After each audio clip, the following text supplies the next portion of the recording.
What's up everyone, it's Kara here. And do you guys ever feel like your stomach is a bottomless pit and you just can't satiate yourself? I know for myself, I feel like that a lot, and what helps me out is switching things over and going back to more whole foods, making sure I'm getting a good quality nutrition. So what I'm gonna make for you guys today that's gonna benefit myself, because I just got done a 10-mile run, so my body's tired, I'm physically and emotionally tired. I need some good energy to fuel this body back up. So I'm gonna make for you today some non-BS, that's no bullshit, in these power balls. You guys know I like balls. They're very easy to make. You can make them as big or small as you prefer. So for these balls, all you need to do is have a bowl on hand, and we're gonna mix everything into the bowl. And as I mentioned, we're gonna be using mostly all whole ingredients that are gonna provide our body with some source of good nutrition. And I am adding in some chocolate chips just for fun, but that's optional. So to get started, I'm first going to use some MTS whey, and I'm going to use this in chocolate because post-workout, post-run, you need to refuel your body's muscles with some protein. So I'm going to use 2 scoops of the chocolate, and really anything goes in terms of flavor. So you guys can use whatever you have on hand. I just like the way chocolate mixes in this recipe. So I'm going to use 2 scoops of that. And we're also going to be getting some protein as well from the other ingredients that we're going to add in here. So next, what I'm going to add is 1/2 cup of golden flaxseed. If you guys don't have flaxseed on hand, you could use the ground flaxseed meal as well.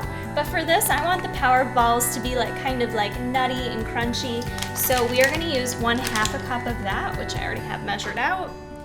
And dump that in your bowl. Next, we're gonna add in some oats, and for these I like to use the old-fashioned oats because they're just a little bit thicker and grainier in texture, so I think they go better versus a quick oat. So I'm gonna add 1 whole cup of oats. Dump that in our bowl. Next, I'm gonna add 2/3 cup of these shredded coconut flakes. If you're not a coconut lover, it's all good. You can totally omit this. I just personally like coconut. It's gonna give us a good source of healthy fats, and almost all of these ingredients are giving us a great source of fiber. So I'm adding in 2/3 cup of those shredded coconut. Next, that's gonna kind of help it stick together, I'm going to use 1/2 cup of this sun butter. And this is totally optional. You could definitely use almond butter, you could use peanut butter, whatever you like here goes, but I just wanted to do something different and use the sunflower seed butter. So 1/2 cup of that is gonna go into our bowl. All right, now that we've got the sun butter in there, I'm going to add in some agave. This is a sweetener. They advertise it as lower glycemic index. You could certainly use honey. You could use syrup if you want to swap it out and use syrup, but this is gonna also help it stick together. So I'm gonna add 1/4 cup of the agave. Next, we're gonna add in some chia seed, and I'm just gonna add in 1 tablespoon of this.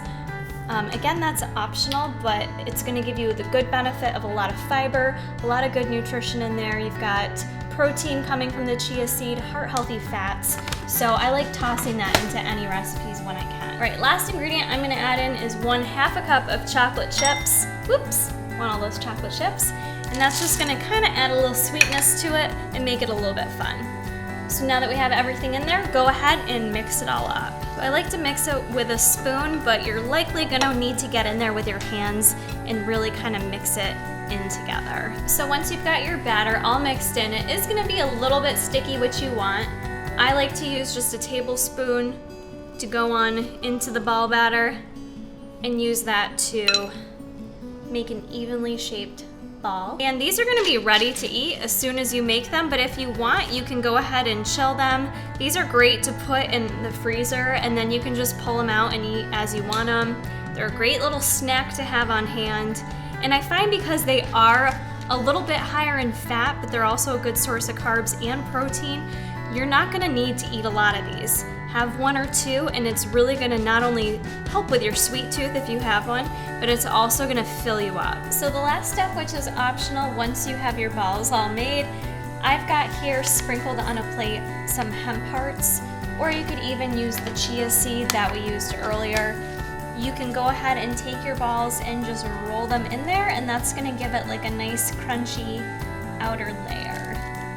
All right, guys, that recipe made for me 28 energy-packed power balls. I think you guys are gonna love this recipe, so be sure to give it a try and play around with it and add anything you want to it.